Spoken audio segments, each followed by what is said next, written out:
بسم اللہ الرحمن الرحیم۔ آج ہم جانیں گے سامری جادوگر کون تھا اور اسے حضرت جبرائیل علیہ السلام نے کیوں پالا تھا۔ تو جڑے رہیں ویڈیو کے آخر تک۔ اگر نیو ہے تو چینل کو سبسکرائب کر دیں۔ سامری جادوگر کون تھا اور اسے حضرت جبرائیل علیہ السلام نے کیوں پالا تھا؟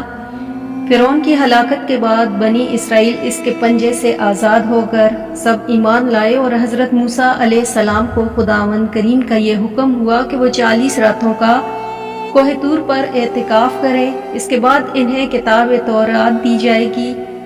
چنانچہ حضرت موسیٰ علیہ السلام کو کوہ طور پر چلے گئے اور بنی اسرائیل کو اپنے بھائی حضرت ہارون علیہ السلام کے سپرد کر دیا۔ آپ 40 دن تک پھر روزے دار رہ کر ساری رات عبادت میں مشغول رہتے اور ادھر سامری کو بنی اسرائیل کو گمراہ کرنے کا موقع مل گیا۔ بنی اسرائیل میں ایک حرامی شخص جس کا نام سامری تھا، جو طبی طور پر نہایت گمراہ اور گمراہ کن آدمی تھا۔ اس کی ماں نے برادری میں رسوائی و بدنامی کے ڈر سے اس کو پیدا ہوتے ہی پہاڑوں کے غار میں چھوڑ دیا تھا، اور حضرت جبرائیل علیہ السلام نے اللہ کے حکم سے اس کو اپنی انگلی سے دودھ پلا پلا کر پالا تھا، اس لیے یہ حضرت جبرائیل علیہ السلام کو پہچانتا تھا۔ اس کا پورا نام موسیٰ سامری ہے اور حضرت موسیٰ علیہ السلام کا نام بھی موسیٰ ہے۔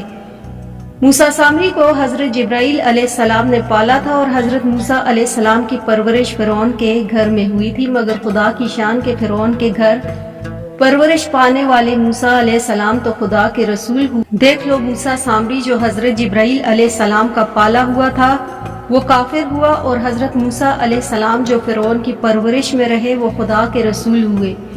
اس کا راز یہی ہے کہ موسیٰ سامری ازلی شقی اور پیدائشی بدبخت تھا۔